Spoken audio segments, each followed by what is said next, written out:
Hello and welcome back to another video, and today I have Bastion with me, and he's going to be showing us his second place Burning Abyss deck profile from the Spartan Championship. This was a tournament that I actually hosted. It had a total of 8 rounds, and he only lost in the finals to Adamant Spader. He had a bunch of tough matchups like Outlook, Adamant Spader, and a bunch of other stuff, and obviously he did very well with his spicy Burning Abyss list. As you can see, it is running Dragoon because, yeah, and it has a lot of some really cool spice, and he is on the call with us today, and he's going to be explaining everything that he did, why he did it, and of course, the overall potential of the deck, and if you guys should play it, which I personally think that you should, because this is a very sick list. Be sure to like, comment, and subscribe, and let's get right into the video. So, Bastion, you can take it from here, and yeah, go ahead. Hello, everybody. So, as you said, I got second place with Burning Abyss, which is a perfect cycle for me in this format. Cool. Let's hop into the deck now. Yeah, okay. So, you're running double tour guide, very standard. And then, yeah, triple Rhino. Okay. What do you think about Rhino? Do you like Rhino? Did it come up? Yeah, so basically, Tour Guide is the one card full combo. And yes. Rhino, it's the one card plus Alexander full combo. So that's the same. Okay. But Rhino take an end drop after the Dante, and the Tour Guide take the end drop directly. So I like Rhino. It's a really good card. Okay, we are running one Graph and one Seer. Obviously, probably some of the best ones, right? Yeah. Then triple Skarm, very standard. This card is very, very good. And then we have triple Farfa. And then I see you're running Libic. What do you think about Libic, actually? Because I see some people cut it. Yes. So some people cut it because it's quite breaky, and you must have Burning Abyss in hand. So, and I'm playing it because if you draw Tour Guide and Seer, you're completely brick and you can't do your combo. So basically, you just summon Tour Guide and you summon Libic from deck and combo off with Seer. The second thing is that I'm playing not pure in the extra deck. So I play other monster than Burning Abyss. So it's difficult to play for the following turns and get the OTK.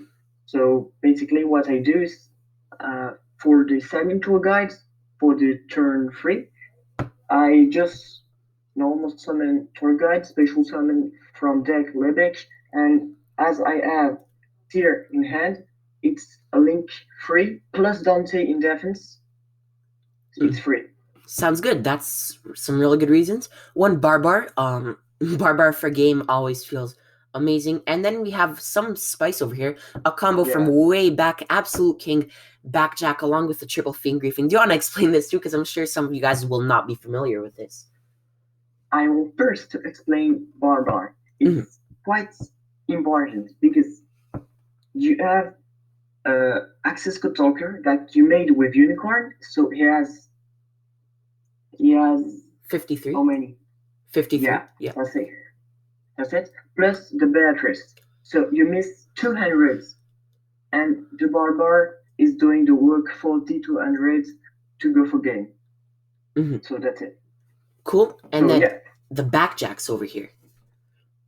Yeah, so that's very old combo. One of the best cards of the deck.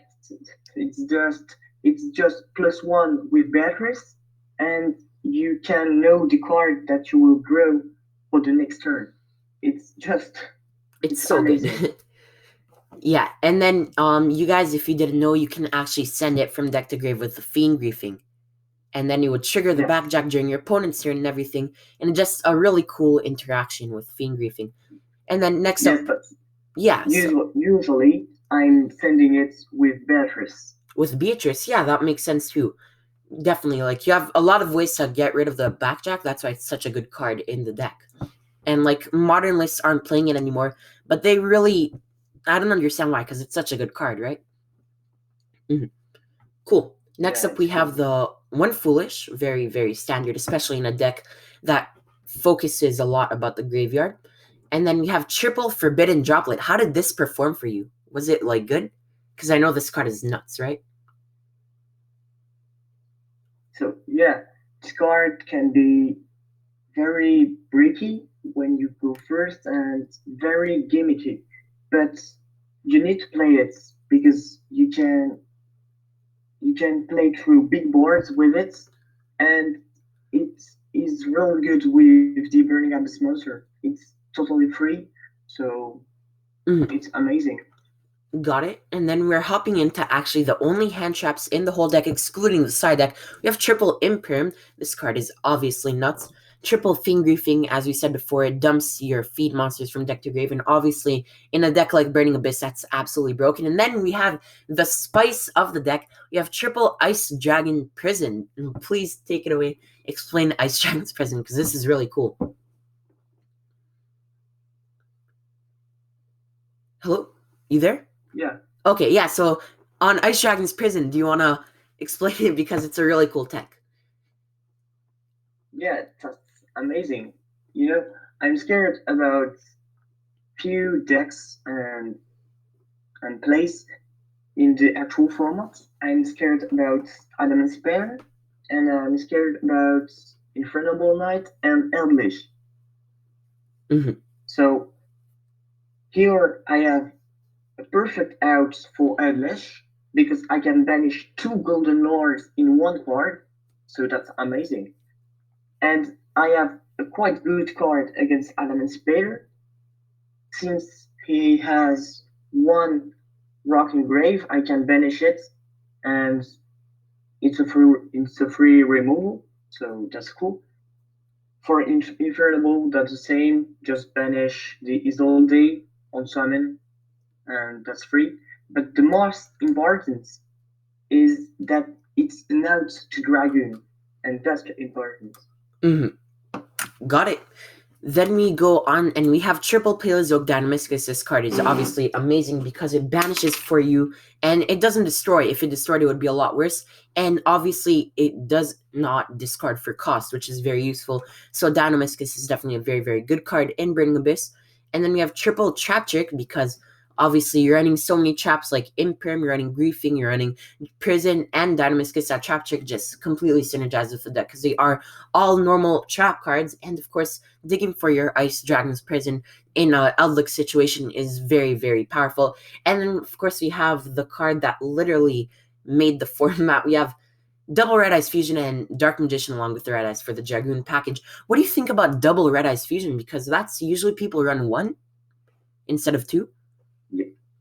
Yeah, first I wanted to run only one because it's quite a brick, but you can see that I'm not playing as many Burning Abyss monsters. So I can draw a Red Eyes Fusion and just go Red Eyes Fusion and just leave a Dragoon alone with nothing, just maybe three sets and on the field, and I And will really, be Dragoon by itself is using already enough, is right? I will sorry. Really, Dragoon by itself is already enough. And then when you back it up with your traps, it's Yes, really game over.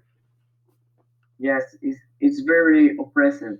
Mm-hmm. So Cool. And that looks like it is it for the main deck. Of course, we did choose the good arts of Dark Magician, Red Eyes, Black Dragon, obviously. And let's hop into the extra deck over here. Obviously, to Dante. Like, literally, this card's so good, right? Dante, Heart and Soul. And then the one Beatrice. Beatrice is also very good. Do you like Beatrice? Like, you obviously go for it a lot, right? yeah, Mm. I really like Beatrice. For me, it's in the actual format. It's the best card of the deck because normally Dante is the best card of the deck because it's quite the earth of the engine. You play with Dante and you make all your move by Dante. But Beatrice is the best card because you can generate a +1 during your opening turn. So you have Blackjack to send, you have Farfa to send, you have so many things to do. And in addition, in the board, it's very oppressive because he has 28 defense. So it's It's really very big. strong. And in addition, your opponent needs to remove it in a special way, just by shuffling it in alpha deck or Yeah, they banishing can't it. bring it, otherwise you get the Purple Dante, Fusion Dante, Dante, Pilgrim of the Burning Abyss. Yes. Which is actually the next card. This card is also very, very big. And it's so good because, like, you get pluses off it. And it's just such an oppressive card that, yeah, if, even, like, this card by itself with your Dragoon is already just a game over. Then we have, of course, our Dragoon package over here. The Verte Anaconda along with the Dragoon. Of course, obviously, you have to run it. You are running the Red Eyes Fusion along with Dark Magician and the Red Eyes. Next up, we have Gravity Controller, which is a cool tech. A lot of people have not been running about this. What do you think about it? Is it good for you? Like, do some... What did you say? What do you think about Gravity Controller? Because do you summon, like, a lot of cards in the extra monster zone just for Gravity Controller? Yeah. Gravity Controller is mandatory in the deck because you have the main combo that ends on Verte Anaconda or Dragoon or IP and plus Beatrice. And the second combo that just go on Gravity Controller, because if you have, let's say, Skarm and just a Seer, you can normal summon Seer, special summon Skarm, and go into Dante. Then you will be not able to go in IP Masquerena because you can't trigger the graph.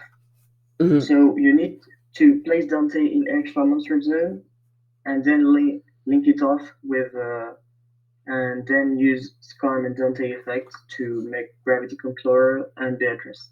Perfect. Next up, we have, of course, Masquerena, which is part of the end board because you do end on, of course, as you said, Beatrice, Dragoon, Masquerena, and so on, right? Cool. Then, of course, you have the Unicorn for the Masquerena. And, of course, this card's so good, as he said, Access Code Talker, because Access Code has 53, where after you punch in with Access Code, you can Barbar for game, which is really effective because, obviously, they won't have much life points, and Barbar is perfect for those situations. The one Phoenix, because it is basically mandatory in any deck right now. It's a staple. Of course, with your Starving Venom Fusion Dragon, along with the Entes and the Nova and Mikaba. So do you want to explain these 4 cards for those viewers who don't understand why you're running them? Yeah, so first, my Venom is my super poly targets. I first wanted to play the Predaplant one, but just so you guys know, he is running super poly in the side deck. Yeah, so I first wanted to play the Predaplant for only the Dragoon and the Verte Anaconda, but I finally choose Venom because it can summon the Verte and the Dragoon, plus the IP Masquerena and the Bolded Savage of the Adamantipator board. So it's totally free. Very effective. And then, of course, Entes to punish Jagma. If they force you to send, then what you do is you will send Entes along with your Nova, and then Entes will, of course, trigger along with the Nova, and then Nova has an effect where if it's sent to the graveyard by an opponent's card effect, you can special summon a Machine Fusion monster from your extra deck, and because it is being sent by your opponent's card effect, you can summon Mikaba during your opponent's turn, which is nuts. Like, Mikaba is so good. Like, it's really, really free, and it's actually just so good. That is it for the extra deck. We will now hop into the side deck. Triple Gamma along with one drive, very standard. Triple Sphere mode. This card is pretty cool. It gets rid of your opponent's board, basically. One token collector for the FTK. Triple Super Poly, of course, for the Starving Venom. Triple Evenly Matched for going second. And the final card is one Imperial Order. Ladies and gentlemen, thank you so much for watching. I hope you guys have enjoyed. Once again, congratulations to Bastion for coming second place in the Spartan Championship. And, of course, I will catch you guys in the next video. All right.